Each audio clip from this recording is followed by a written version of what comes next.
Hey everyone, welcome to Logan's Mosh Pit. Glad to have you here. Do me a favor and please subscribe if you haven't already. Today we're going to do another episode of Classic Concerts. In this series, we're going to take a look back at some unforgettable concerts that have stood the test of time. Today, that concert in question will be the Smashing Pumpkins at Lollapalooza 1994. Forget the zoo, go to Lollapalooza.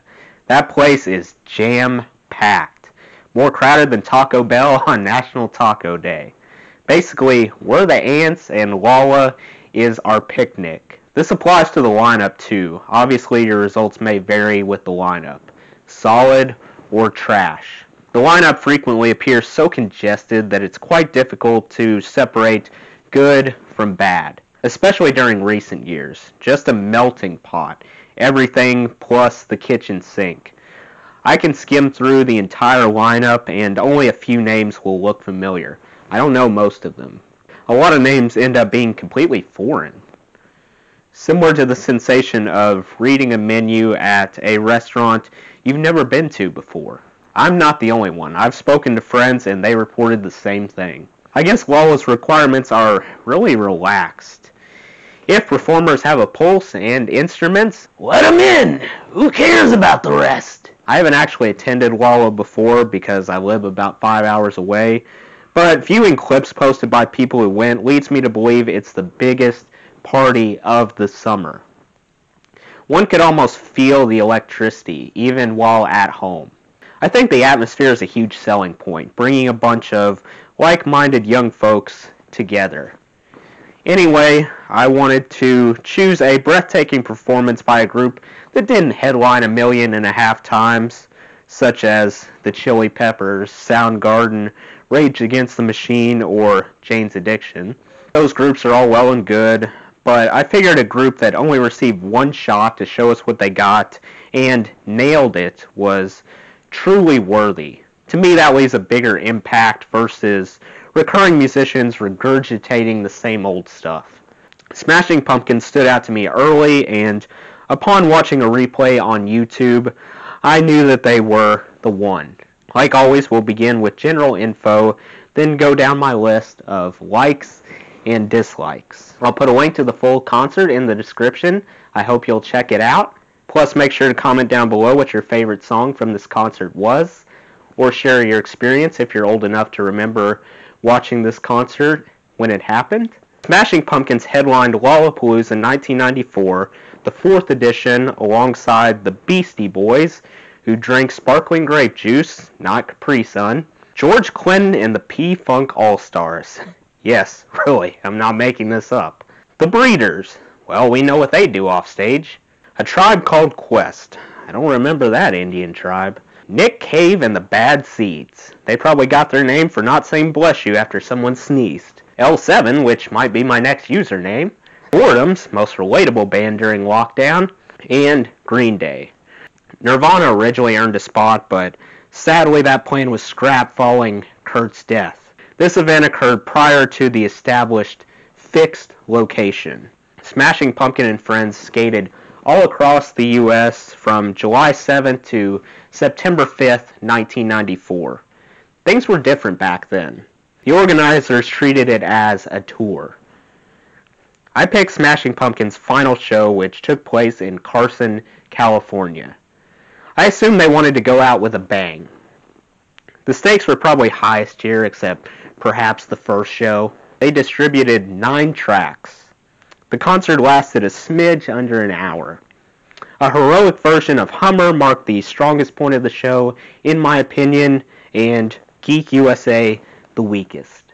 As for likes and dislikes, the first element that left a positive impression on me was the guitar tone they used. A brilliant cross between deafening and frivolous. Not something that can be replicated with ease, I'll tell you that. Despite this not being a beauty pageant, I couldn't help but give lead singer and guitar extraordinaire Billy Corgan a shout out for his stylish outfit within the first half. The pattern reminded me of a leopard's coat. Very eye-catching design. I also got a kick out of how the lights and camera angles collaborated in a manner that produced a nearly translucent effect. As if ghosts were on stage instead of living, breathing humans. It's hard to describe. I'm not sure if this was the intended outcome, but nevertheless, it struck me as incredibly dope. I appreciated the deviation from the standard clump of instruments, guitar, bass, and drums. Smashing Pumpkins incorporated a little finesse when they brought in the cello and demonstrated their marvelous dexterity. I'm super glad they included the cello. It was a perfect fit. I thought it was a stroke of pure genius when the band sorted Porcelina into a spot right before Silver. Porcelina sounded rather brittle, so as expected it lulled the crowd into a lethargic state. Then they pivoted back to the deranged Silver, and everyone went absolutely nuts. Smashing Pumpkins possessed that foreknowledge about how to enthrall their fans the most, taking advantage of such a stark contrast. The arrangement was coordinated beautifully. A sensational high point happened to be the fluidity between songs. Hardly any gap existed. No time to catch your breath. Smashing Pumpkins practically plowed into the next track. By doing so, I believe it helped maintain their momentum throughout the whole concert. I can't stand when bands take a lengthy interlude. Thankfully, you won't find that here. Smashing Pumpkins wouldn't slam on the brakes. They just kept accelerating. Continuity at its best. My final positive takeaway was the hilarious farewell courtesy of James. I thoroughly enjoyed that part. It seemed like a reward for sticking around until the end. I'm telling you, you gotta go back and listen to this outro for yourself. Equal parts funny and WTF.